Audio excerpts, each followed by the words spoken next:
discredit him however they can. If they can't accurately or adequately do it through their current media assassination tour, would they actually lock him up?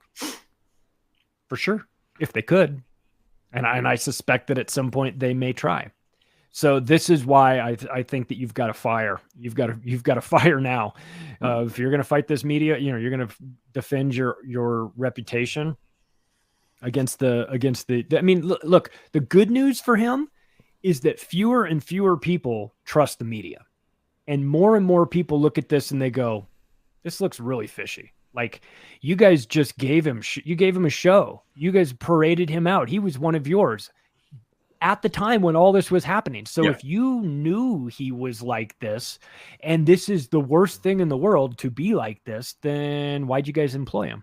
Why'd you guys promote him? Why'd you give him movies? Why'd you give him comedy specials? Why'd you do all these things? If he's such a bad guy and everybody knew he was a bad guy, why did you keep employing him?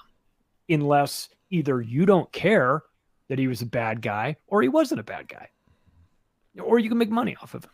So again, the media, this tactic worked really well about 15 years ago. Like it was way more effective. These days, it's not as much of a slam dunk. That, unfortunately, is the reason why I think that they could go to the criminal side. Now, once you start to say, well, it was just, I thought it was just media, but now there's a criminal investigation. Whoa, hang on a second. Now we have to take this seriously. This is what you might have to do, not because he's actually guilty of those things, but because the media apparatus isn't as powerful and influential as it used to be. And people are starting to notice these things. So. Hold on a minute, Charlie. Are you calling into question the accuracy of the Times and Channel 4? Aren't their legal departments infallible? Hold on a minute. Rupert Murdoch owns the Times. Didn't these guys tell us that Saddam Hussein has weapons of mass destruction? So there's a couple of theories that have circulated as well in the last week. One is that the brand news has been timed to distract us from other things more sinister. And the other one is that Russell Brand is controlled opposition. And I did interview a guy called Jason Horsley. He talked about that. So anyway, this ties into the next comment from this viewer, and we'll get Jay to comment on this one. Russell Brand is a word salad with red herring dressing. He just reads other people's articles. He's just grifting people. He's not telling you anything we don't already know and following red herrings. What do you think about that, Jay?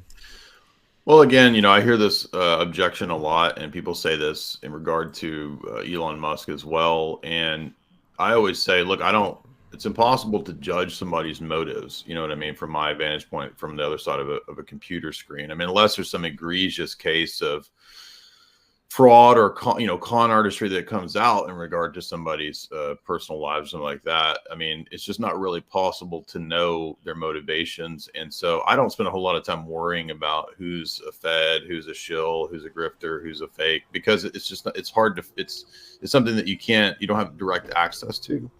So I think that if we just look at the basics of, he didn't have to do this. He was already successful. He could have maintained his, position. And if the idea is that he's, some sort of establishment shill, well, I mean, again, he could have avoided all of this. You know what I mean? He doesn't have to go through the process of being destroyed or attempted to be destroyed in the media. If he's a shill, Elon Musk doesn't have to go through the stuff that he's doing. It doesn't mean, and every time you say that, somebody thinks that it means you're saying that they're perfect heroes. They don't have to be perfect heroes to run afoul of the establishment. I mean, let's say I don't think that they're all criminals. We'll say everybody's a criminal in this situation. Let's say Brand, the establishment, and the women. Let's say they're all criminals. They could all be disagreeing, and Russell Brand's arguments in his videos could still be true. You see, and it's so again, whether or not he's saying true things that are damaging the establishment is different from, but what are his motivations, and is he really a bad person? Those are two different things, and everybody always wants to focus on motivations and whether somebody's a bad person, which you can't really know through the internet unless you know the person directly. And so I just think that's itself a distraction. Anything to add to that, Charlie? Well, whether he's regurgitating word salad or not, The truth is, a lot of people, this is new information to them. We know it. We know what he's talking about. We understand what he's talking about. He may have, maybe he's reading off somebody else's work. Maybe. I don't know. Maybe he came to these ideas on his own accord because of 20 years in Hollywood and seeing a lot of this stuff and understanding how the media works. Maybe he actually knows this because he's lived through it. Regardless, like you said, take the motivations out of it.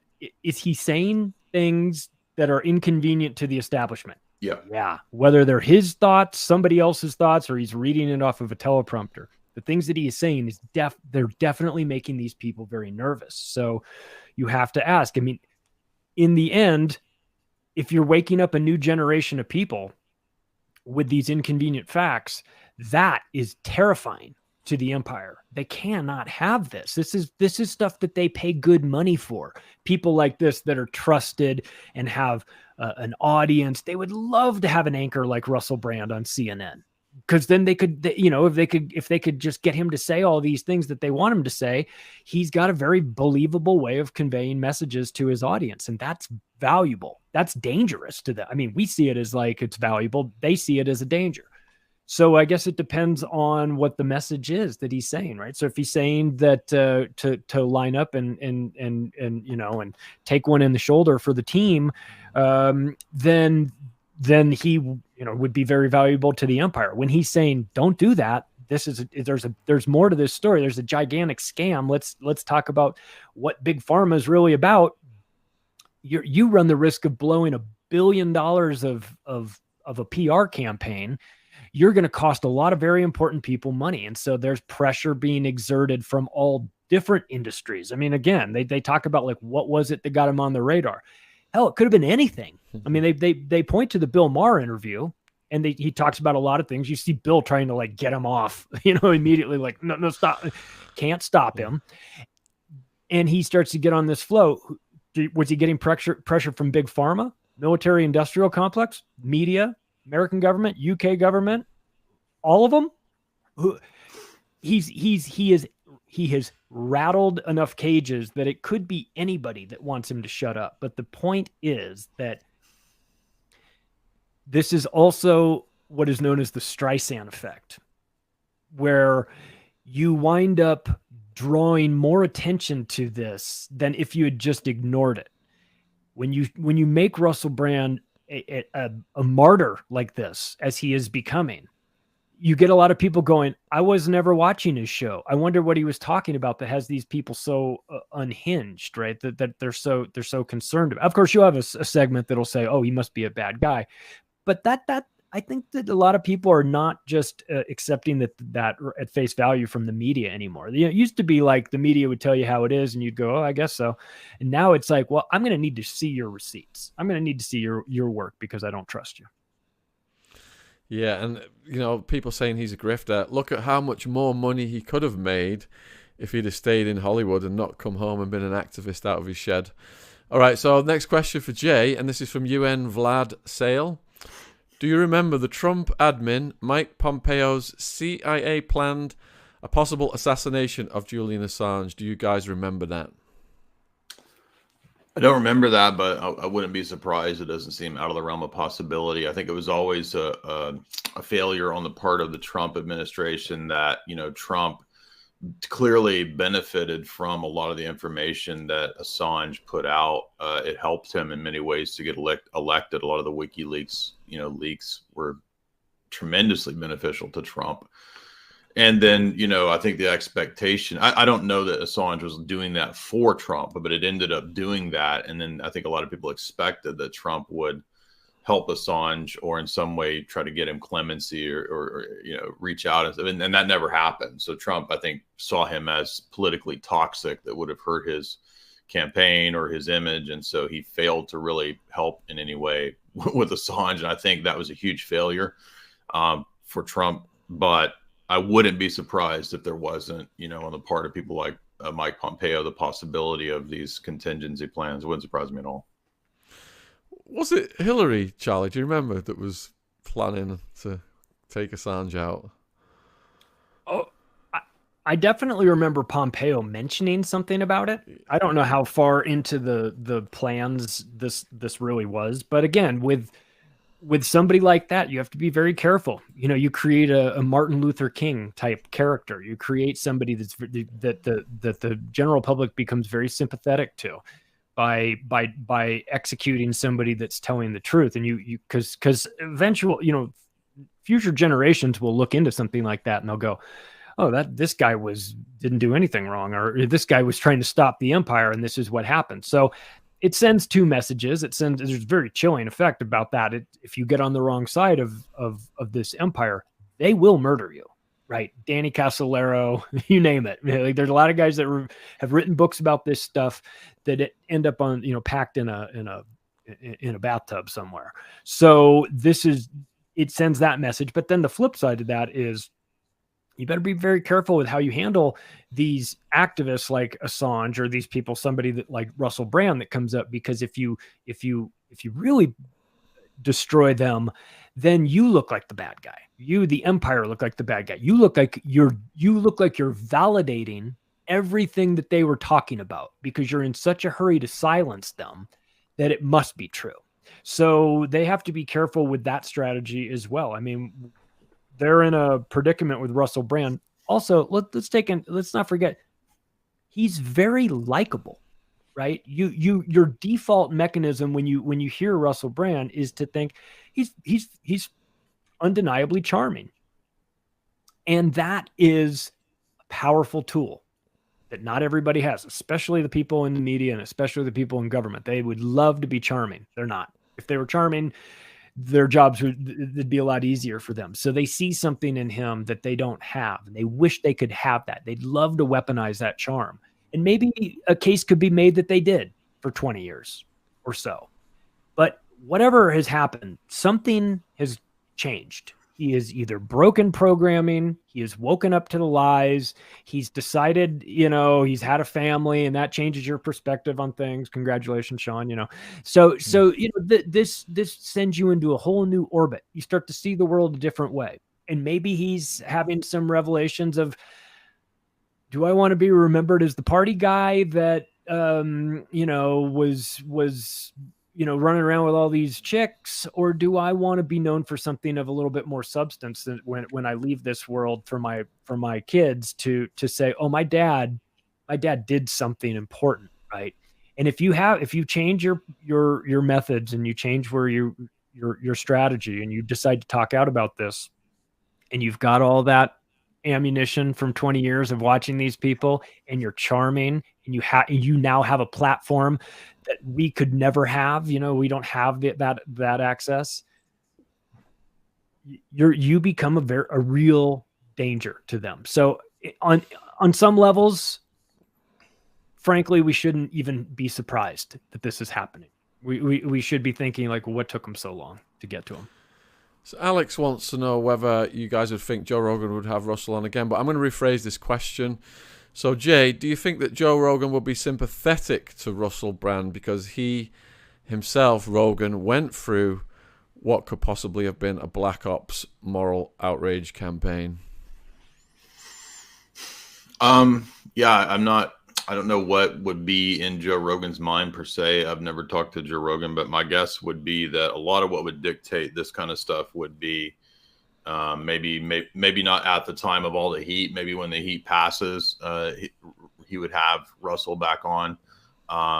But yeah, I think that Joe Rogan deep down would be more sympathetic, given, you know, what he's experienced and seeing how they go after people with, you know, trying to find anything. Did he ever say something that could be construed as racist? Did he ever offend a woman? Did he ever do this or that? They'll literally try to find anything. They go through all of your history. And that's part of what big tech, I think, always wanted to do in terms of control, social control, was to have this kind of record of all of your texts and your interactions and the, you know, who you tweeted and who you sent pictures to, as a form of soft kind of blackmail or just outright blackmail. So, yeah, I think Rogan has experienced this, and so he would probably be somewhat sympathetic if it turns out that Russell Brand hasn't engaged in these in any illegal activities. So we've got a question for Charlie then. Do you think there is plenty of dark secrets Russell holds whereby he could speak out about the BBC and other powerful people? Yeah, I mean, this is mutually assured destruction in some levels, right? This is part of how Hollywood works. I know what you're doing, you know what I'm doing. You know, this is not just Hollywood, politics. J. Edgar Hoover showing up in drag to a party being thrown by Roy Cohn, right? And knowing that he can show up in that party and everybody in that place is going to keep their mouth shut because they've got the dirt on him and he's got the dirt on them. And we've all got nukes pointed at each other. And what are you really going to say? Do I think Russell Brand happens at BBC? 100%. And again, this is where the establishment needs to be careful a little bit too, because he currently has credibility. They're trying to destroy that, but he has credibility. If he comes out and says, I'd like to tell you a few secrets about the BBC, and lays out 5 things that you've never heard before, would you be inclined to believe him? Or would you think he was making it up? I would be inclined to believe him that now's time to I'd love to have a little proof too, but my default would be set to, I know who these people are. They protected Jimmy Savile for 40 years. You think they wouldn't be up to no good? I mean, of course they are. We know that. It's not a matter of whether they would be up to no good. It's just a matter of degree. Yeah, of course. So you want to tell me some secrets? And I think he has the goods on them. Yeah, and they better be careful about that, because if you're going to back this guy into a corner and start threatening him with prison time and ruining his stuff, and he gets to a point where he feels like he's got nothing left to lose and he fires all of his nukes at them, it could get really ugly for those people. It's going to be interesting to watch it play out, because it's a battle for our minds, right? And Russell Brand, it comes across as a very logical, measured, intelligent, thoughtful person who's been in the machine. Again, I could talk about the machine from an external point of view, but I could never really know what it's like in Hollywood. And again, he may want to let it slip that, if I go down for some nonsense, boy, I might have to start talking. So it's important for people, of course that could get him killed, right? So there's, you run that risk, but I think that he knows quite a bit about what's going on in the inner workings of these media establishments. Right, we need to get our crystal balls out because A-Nexus wants us to draw on our futurology skills. So, Jay, considering what is happening now, what do you think the world will look like in 5 years, providing we survive? I think what Russell discussed in his video from a couple of days ago about the Trusted News Initiative is a big part of this. It's also, I think, ties into the Online Safety Act, which the British government wants to pass under the auspices of saving the children. We know they care so much about children.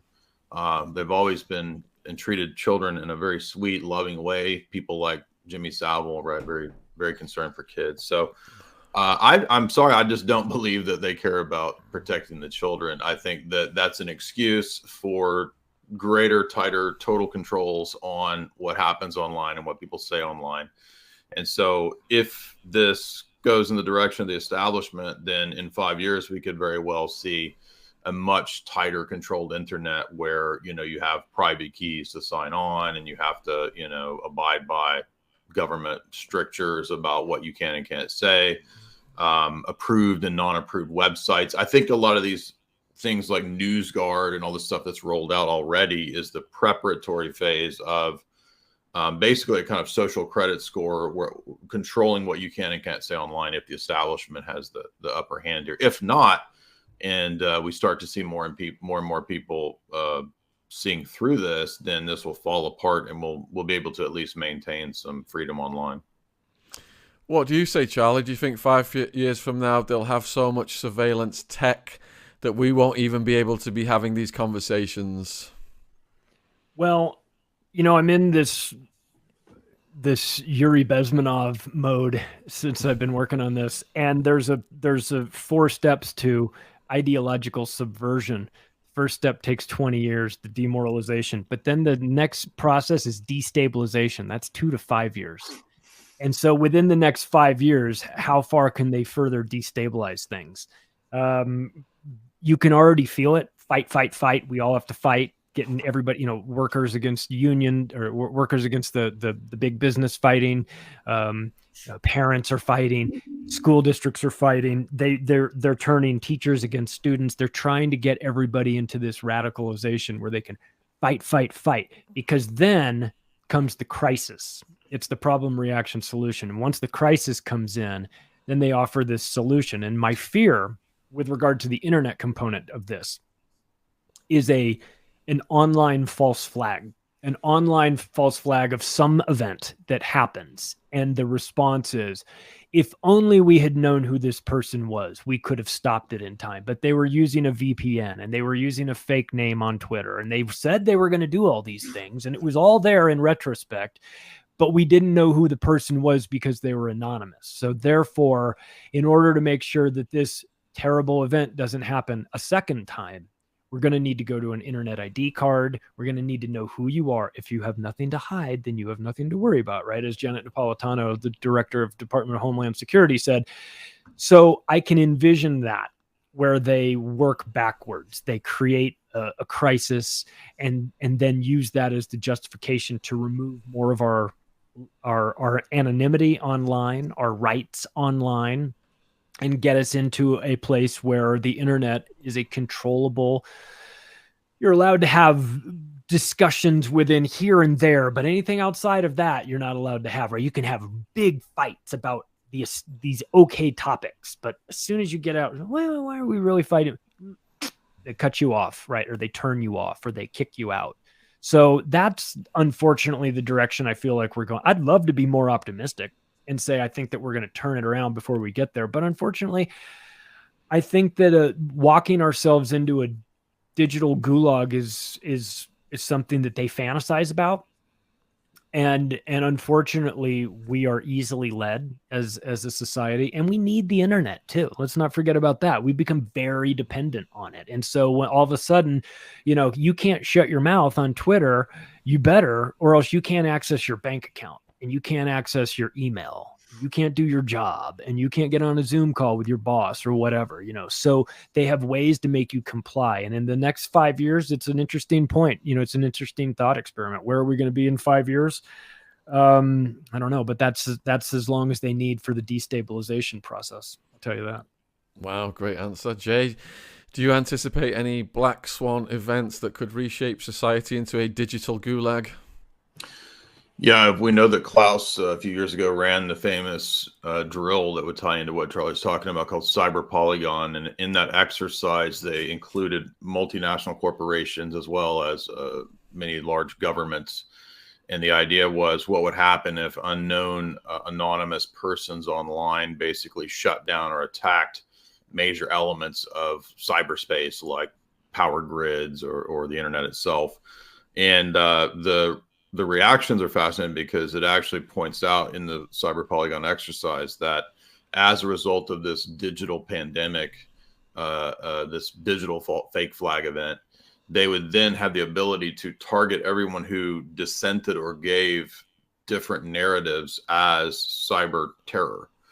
And so you would be picked out, you would be pinpointed, and this would allow for a complete shutdown, as the exercise argues, of all speech that is not the narrative of the establishment. So there is actually an exercise for that very thing called Cyber Polygon.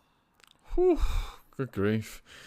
All right, so next question. We got Pink Diamond.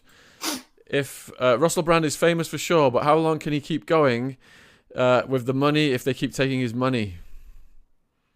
Charlie. Well, that's part of the trick, right? They choke you off to your financial resources. I mean, at some point you have to make a decision. You have to make a business decision. How long can I keep this going, right? So my guess is that if he's this big of a threat, they'll hit him every way that they can hit him, reputation wise, his ability to work, his ability to make money, his we started off by talking about what they were doing with Rumble. We can clearly see they're targeting not just him on Rumble, but Rumble itself, to go after the revenue streams. They've done that to us in the alternative media. That was a decision that was made back in 2015. So we saw that the silencing of, if you can't shut up the person, then make it so difficult for them to live financially that they have to spend half their time getting another job, doing something, anything that you can do to disrupt them, to take away their financial capacity, that plays a role. You could be Russell Brand and have all the money in the world, but at some point it'll run out, right? Especially if they drag you through, lawfare and keep you, bleed you to death with lawyers' fees and make you defend yourself against all of this and make it go on and on and on, and scare away anybody that would ever think of putting money in your pocket. It's very